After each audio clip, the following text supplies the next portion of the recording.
சரிங்களா?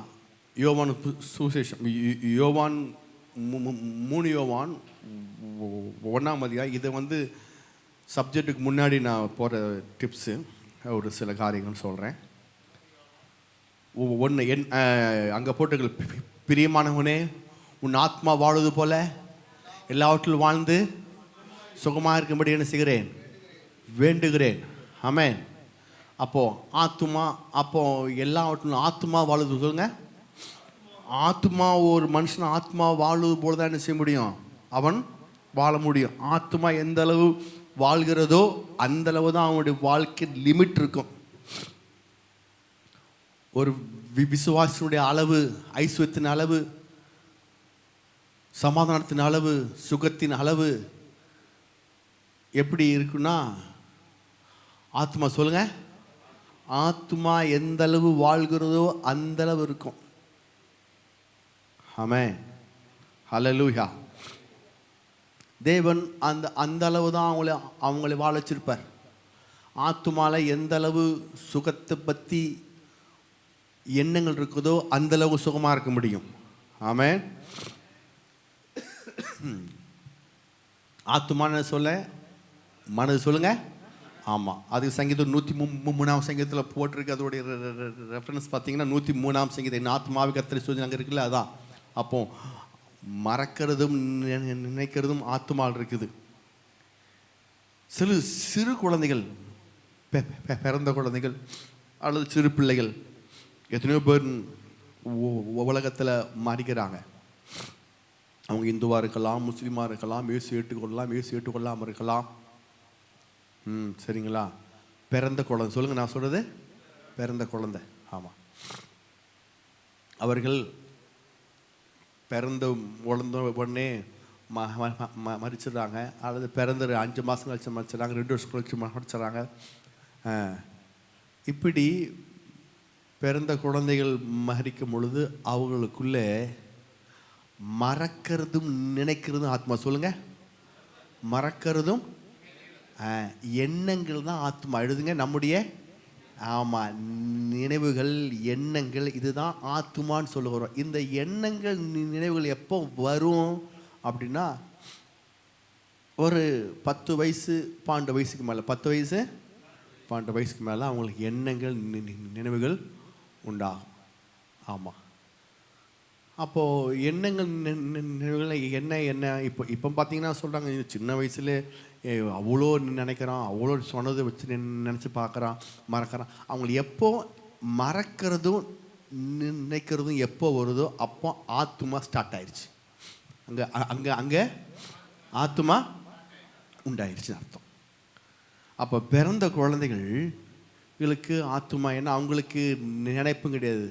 அது செய்யணும், தொட்டில் போட்டு ஆட்டணும், ஆளும் தூங்க வைக்கணும். அவங்களுக்கு எந்த விதமான எண்ணங்கள் புரிஞ்சுக்கவும் முடியாது. அதனால் அவங்களுக்கு ஆத்மா என்ன செய்யாது, அப்போ பிறந்தொன்னே உண்டாகாது.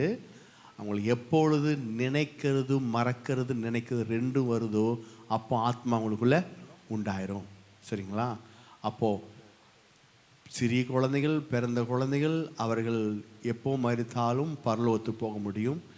நினைக்கிறதும் மறக்கிறதும் எப்போ ஒரு குழந்தைக்கு உண்டாகுதோ, எப்படிங்க, நினைக்கிறதும் மறக்கிறதும் எப்போ ஒரு குழந்தைக்கு உண்டாகுதோ அப்பொழுது அந்த குழந்தைக்கு என்ன ஆச்சுங்க, ஆத்மா உண்டாகுது. சரிங்களா? அந்த குழந்தைக்கு ஆத்மா உண்டாகும் போது அந்த குழந்தை இயேசு ஏற்றுக்கொண்ட குழந்தையாய், கர்த்தருக்காய் நிற்கிற குழந்தையாய் இருக்கும் பொழுது அது பரலோகத்துடைய தூதர்கள் அந்த ஆத்மாவை கொண்டு போயிடுவாங்க. அவங்க பரலோகத்தில் இளைப்பாரி கொண்டிருப்பாங்க. ஹல்லேலூயா. அதனால நான் சொல்கிறேன், இப்போது இந்த குழந்தைகள் சிலவங்க கேட்டாங்க எங்கிட்ட, அதனால இந்த டாபிக் சொல்ல வரேன். சரி, பிறந்த குழந்தைக்கெல்லாம் ஆத்மா எங்கே இருக்குதா, பிறந்த குழந்தை பரலோகம் போக முடியுமா, அவங்களுக்கு இருக்குதான்னா, பிறந்த குழந்தைகள் அது எதுவாக இருந்தாலும் சரி, அந்த குழந்தைகள் பரலோகத்துக்கு போக முடியும். ஆமென், ஹல்லேலூயா. சரி, இது ஒரு சப்ஜெக்டுடைய ஒரு காரியம். இப்பொழுது நாம் என்ன செய்ய போகிறோம், நோவா. சொல்லுங்க, இன்னைக்கு நான் பார்க்க போகிற காரியம் நோவா புஸ்தகத்திலாம் நோவா பற்றி பார்க்க போகிறோம். ஹல்லேலூயா.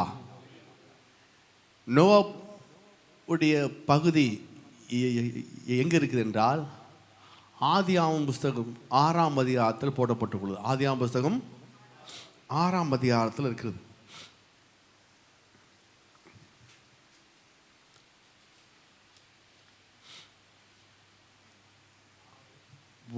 வாசி 6:1.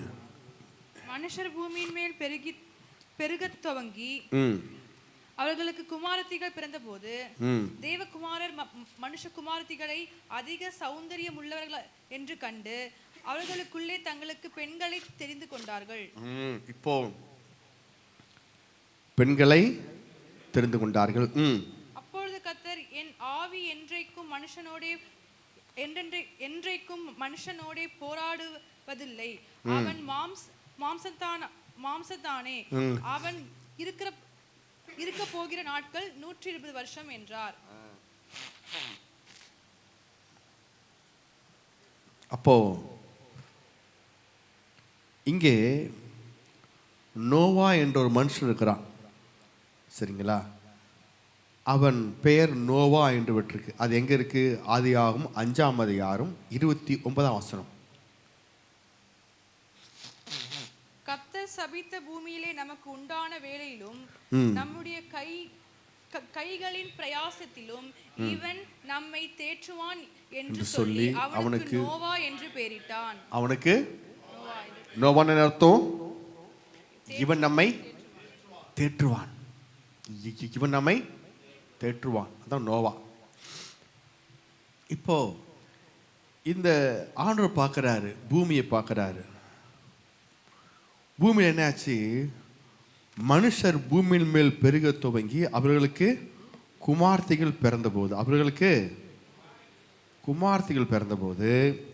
தேவகுமாரர் மனுஷ குமாரத்திகளை அதிக சௌந்தரியம் உள்ளவர்கள் என்று தேவகுமார்கள் மனுஷ குமார்த்திகளை அதிக சௌந்தரியம் உள்ளவர்கள் என்று கண்டு.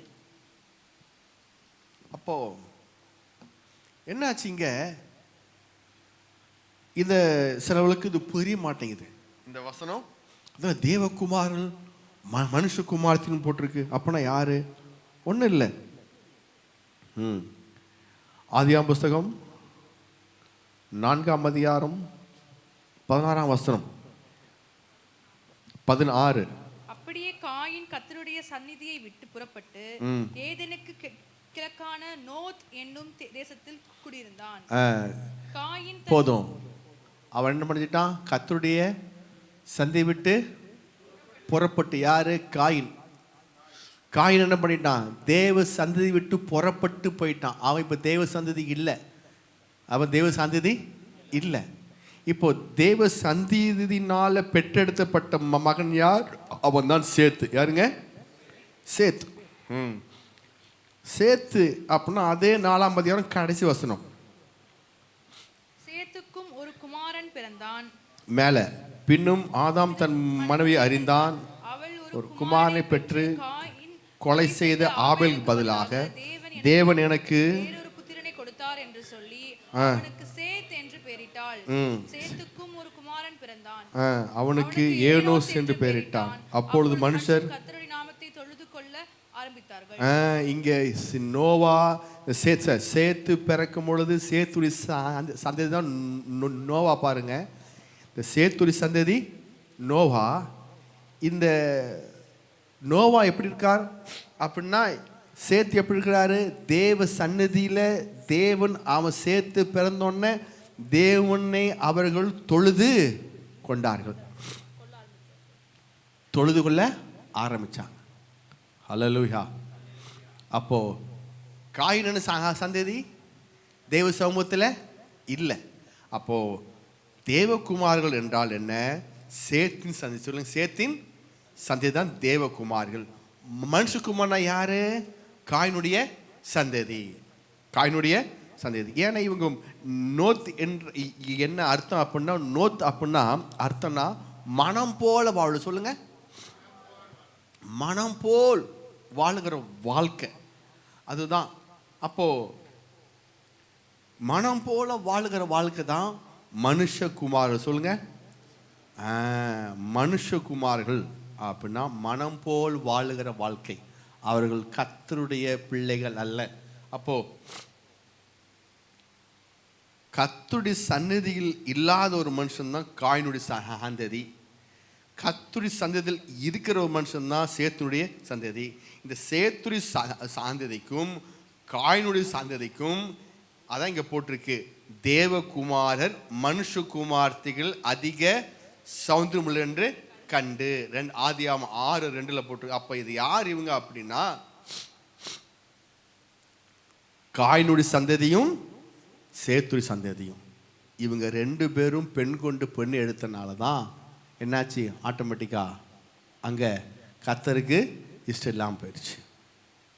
ஆமென். அது மட்டும் இல்லை, கீழே போட்டிருக்கு பாருங்க. சரிங்களா, 4ஆம் வசனம், அந்நாட்களில் பூமியிலே இருந்தார்கள். அந்நாட்களில் ராட்சதர் பூமியிலே இருந்தார்கள். அதுக்கு மேலே வசனம் பார்த்தீங்கன்னா கர்த்தர் சொல்கிறாரு, அப்போது கர்த்தரை நாவி எப்பொழுதும் மனுஷனோடு போராடுவதில்லை. ஆவி எப்பொழுதும் இவன் கூட போராடிக்கிட்டே இருக்குது.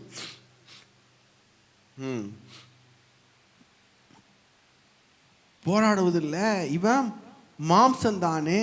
இவன் இருக்க போகிற நாட்கள் 120 வருஷம். அப்படின்னா மனுஷனுக்கு தரப்பட்ட நாள் வருஷம் கிடையாதுங்க, அவன் இருக்க போகிறது. அப்படின்னு அர்த்தம், இந்த பேழை செஞ்சு இந்த பேழையை உண்டாக்கி அதுக்கப்புறம் நோவா பிரசங்கம் பண்ணி ரட்சிக்கப்படு இயேசு தேவனை ஏற்றுக்கொள்ளு, யெகோவா தேவனை ஏற்றுக்கொள்ளுன்னு சொல்லி பிரசங்கம் பண்ணுங்கிற நாட்கள், பேழை உண்டாக்கப்பட்ட நாட்கள் 120 வருஷம். புரியுதுங்களா? ஏன் சொல்கிறாருன்னா, அவன் இருக்க போகிறது 120 வருஷம்தான் அவனுக்கு இருக்க போகுது. அதுக்கப்புறம் நான் என்ன செஞ்சுருப்பேன், மலையை உண்டு பண்ணி வர்ஷிக்க பண்ணி அவனை ஆட்டோமேட்டிக்காக முடிக்க போகிறேன். ஆனாலும் அவன் இருக்க போகிற மனுஷன். அப்படின்னா என்ன, மனிதன் அந்த இடத்துல அவன் இருக்க போகிற நாட்கள் 120 வருஷம். மனுக்குலம் கிடையாது. எப்படிங்க? ஏன்னா அதுக்கு பின்னாடி வாழ்ந்தவங்கெல்லாம், அதுக்கு பின்னாடி வாழ்ந்த நோவாவே ஆதியாகமம் 9ஆம் அதிகாரம் 29ஆம் வசனம் எடுத்து பார்த்தீங்கன்னா, ஆதியாகமம் 9:29,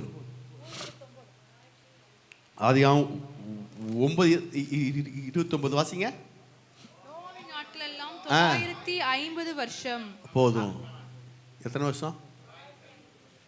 அப்போ நோவா இருந்து எத்தனை வருஷங்க? 950 வருஷம் இருந்தார். அடே அப்பா,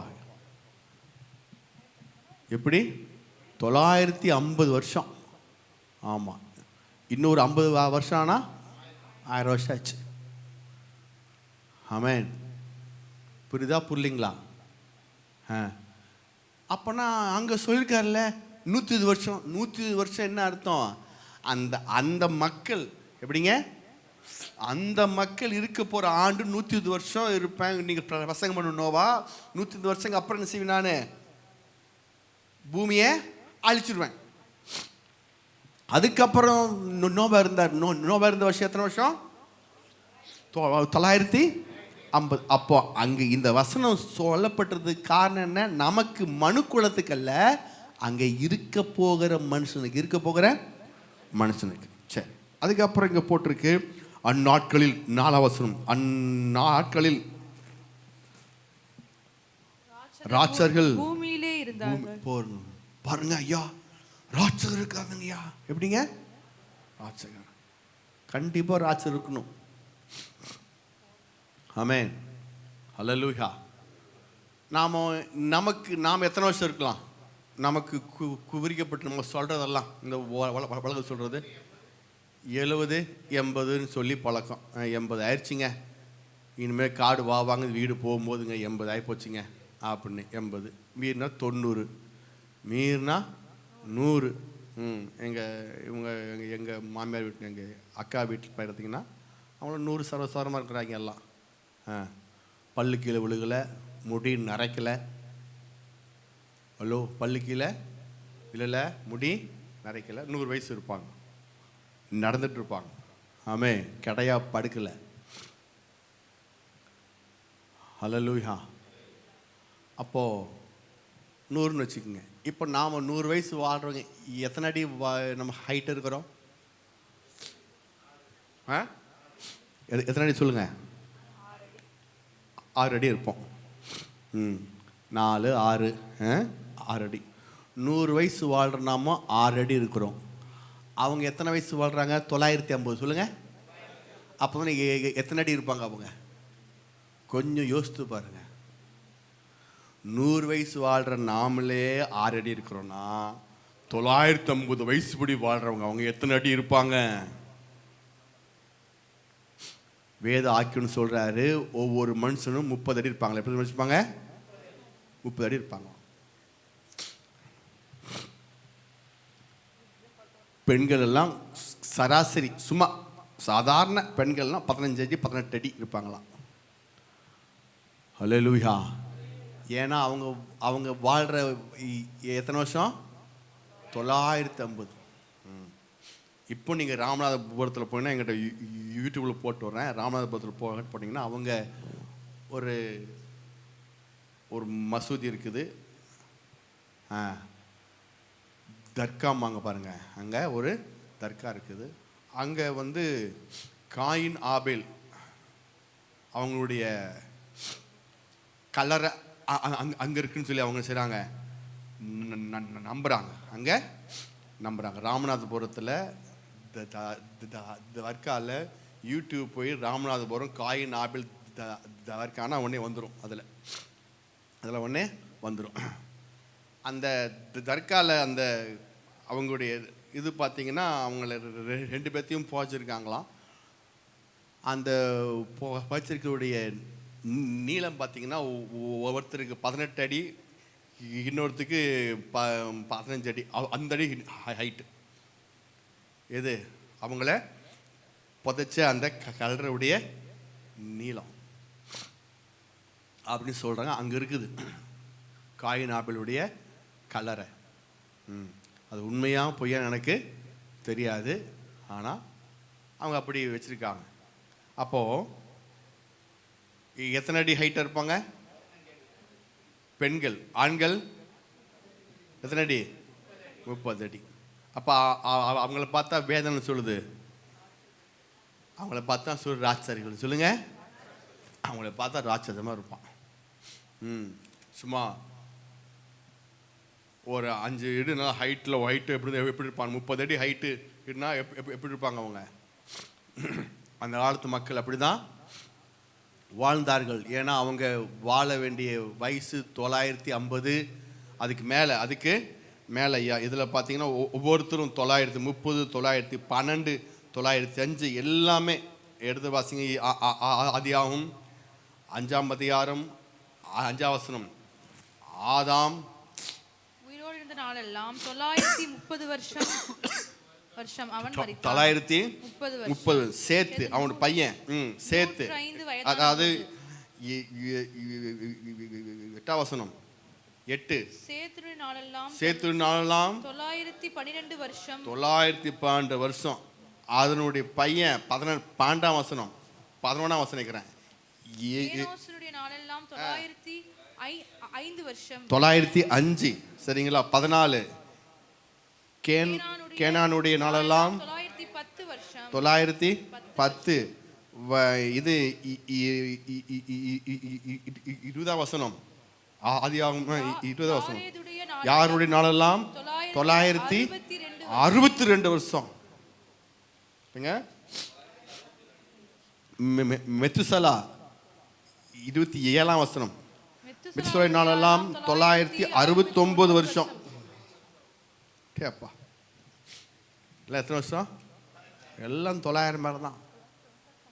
9 நூற்றாண்டு 10 நூற்றாண்டு பக்கம் நினச்சிங்க அவங்க.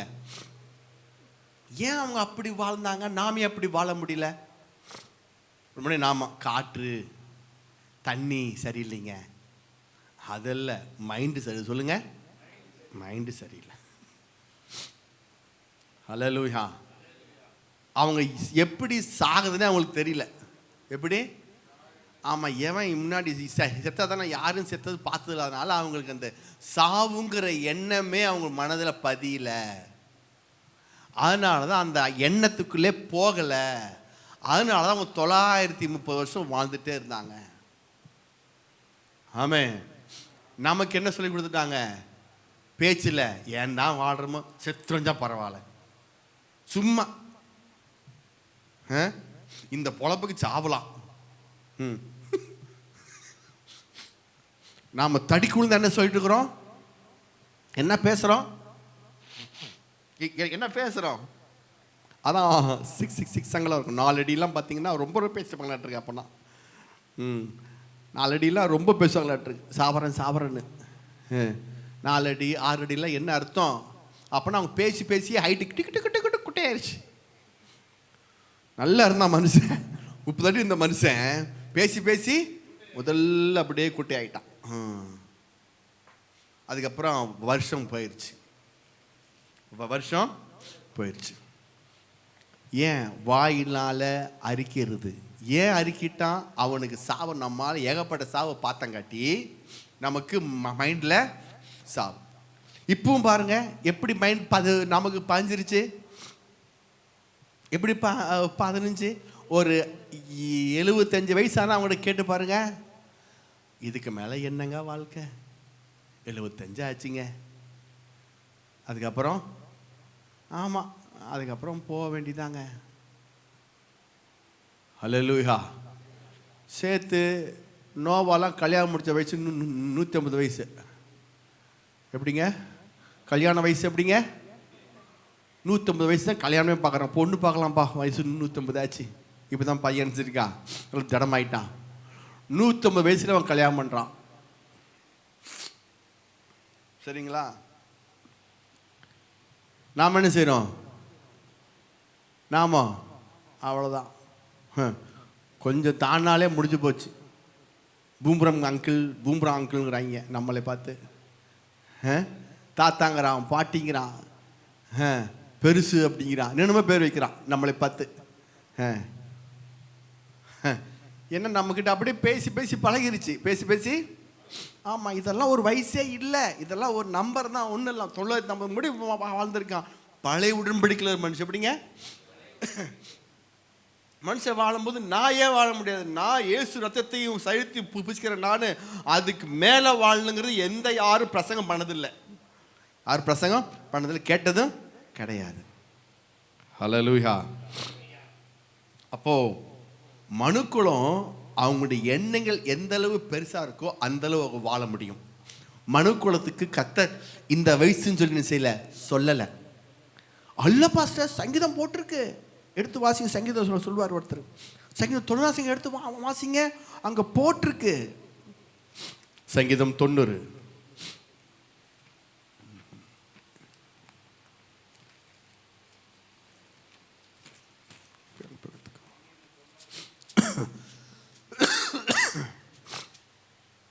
சங்கீதம் 70 வருஷம். எத்தனை வசனம்? 10 வசனம். சங்கீதம் 90:10. எங்கள் ஆயுசு நாட்கள் 70 வருஷம். பலத்தின் மிகுதியால் 80 வருஷமாயிருந்தாலும் அதன் மேன்மையானது வருத்தமும் சஞ்சலமுமே. அதி சீக்கிரமாய் கடந்து போகிறது, நாங்களும் பறந்து போகிறோம். இது சொன்னது யாரு? மிக முக்கியம். எப்பொழுதும் ஒரு பைபிள் படிச்சா சொன்னது யாருன்னு முதல்ல கேட்கணும்.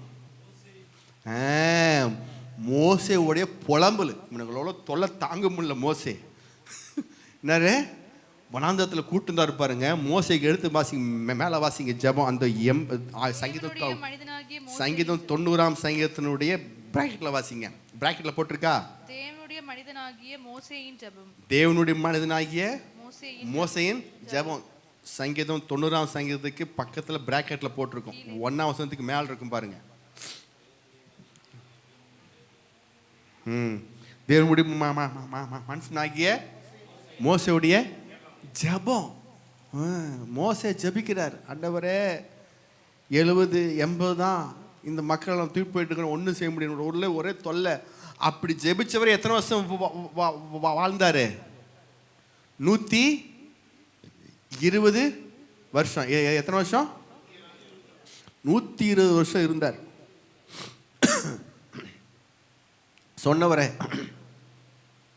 அவர் 80-70 அவர் என்ன செய்யல, வாழலை. அப்போ இதை வச்சு நினச்சிட்டாங்க மக்கள் 70-80ட்டாங்க. 70. அப்போ உங்கள் மைண்டில் எந்த வருஷம் பதியுதோ அந்த வருஷத்தில் நீங்கள் இருப்பீங்க. அல்லேலூயா. இப்போ வாழ்றது யாருடைய பொறுப்பு? 800-900 வாழ்றது யாருடைய பொறுப்பு? சத்தமாக சொல்லுங்க, தைரியமாக சொல்லுங்க. யாருடைய பொறுப்பு? நம்முடைய பொறுப்பு, கர்த்தருடைய பொறுப்பு இல்லை. அல்லேலூயா. ஆமாம். இன்னும் சொல்கிறேன் பாருங்க, கர்த்தர் யாரையும் எடுக்க மாட்டார். ஆமென். இல்லை பாஸ்டர் போட்டிருக்கு, யோபுல போட்டிருக்கு, கர்த்தர் கொடுத்தார் எடுத்தார், கர்த்தர் நாமத்துக்கு ஸ்தோத்திரம். யோபு சொன்னா அது வந்து முடியாது. இயேசு சொன்னாரா எங்கேயாச்சு நான் எடுப்பேன்னு? சரிங்களா? அதே யோபு சொன்னார். யோபு புஸ்தகம் 42ஆம் அதிகாரத்தில் 2ஆம் வசனம் போட்டிருக்கு. யோபு புஸ்தகம் 42:2 ஏன் சொன்னார்னு போட்டிருக்கு. அது ஏன் சொன்னார்னு போட்டிருக்கு. அது எப்படி சொன்னார்னு போட்டிருக்கு. ஏன் சொன்னார், எப்படி சொன்னார். 42 யோன் புஸ்தகம் சங்கீதபதிக்கு முன்னாடி இருக்கும். தேவரே சகலத்தையும் செய்ய வல்லவர், நீ செய்ய நினைத்தது தடைப்படாது என்பதை அறிந்திருக்கிறேன். கீழே அறிவில்லாமல் ஆலோசனையை மறைக்கிற இவன் யார்? ஆகையால் நான் எனக்கு தெரியாததையும் என் புத்திக்கு எட்டாததையும் நான் அறியாததையும் அலப்பினேன் என்கிறேன். என்ன சொன்னாவ சொல்றாங்களே, கிளவி ஏன் சும்மா அலப்பிட்டே உட்காந்துருக்கிற சொல்றாங்களா இல்லையா? கழட்டு கிளவி சும்மா அலப்பாத, ஏன் அலப்பிட்டு எப்பத்தான் அலப்பிட்டே உட்காந்துருக்கிறைய அப்படின்னு நம்ம திட்டுறோமா இல்லையா? பாட்டி தாத்தாவை பார்த்துட்டு ஏதோ சொல்லிட்டு கொஞ்சம் அமைதியா இருப்பா, பேச விடு, பேசிக்கிய. அதுதான் யோபு சொல்றாரு. எது அலப்பினாராம்?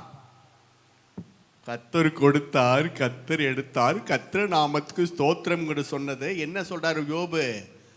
அது நினைச்சிட்டு நான் புத்திக்கு எட்டாம ஒரு முட்டாள் மாதிரி சொல்லிட்டேன், அதனால நான் அதை அலப்பிட்டேன். புத்திக்கு எட்டாததையும் அறியாதையும் சொல்லிட்டு இத்தனை நாள் எல்லாம் சொல்லிட்டேன். ஆண்டவரே, தேவரு சகலத்தை செய்ய வல்லவர், நீ செய்ய நினைத்த ஒன்று எனக்கு தடைப்படாது.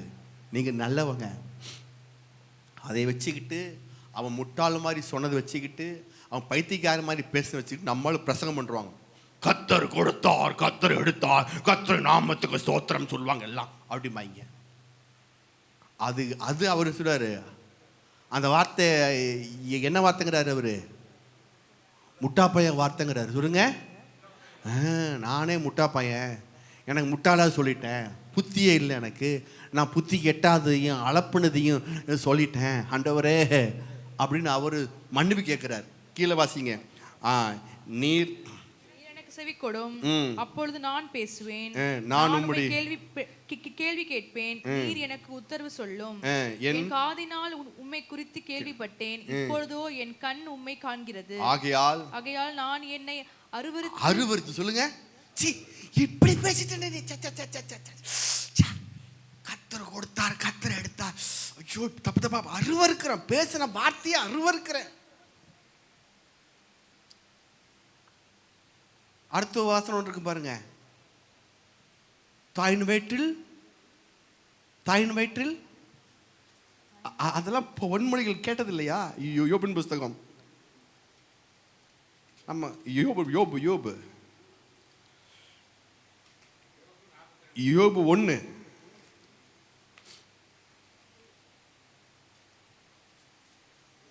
1:21.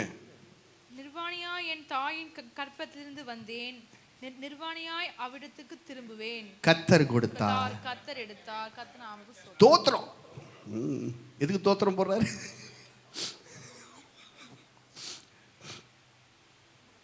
நம்ம ஆளுங்க என்னங்க கொண்டு வந்து